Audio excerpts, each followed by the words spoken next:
السلام علیکم همجوران عزیز. من با کرامت پروردگار کردم و در دوام 14 روز در مکه منوره زیارت کردم با یک چند گروه دوستانم همه صوفی.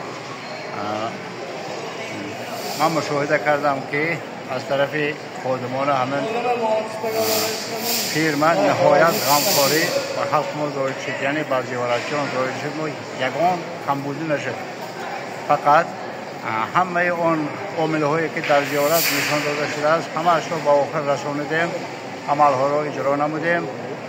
شرایط هم از جهت مادی و هم از جهت اقتصادی نهایت فراهم بود.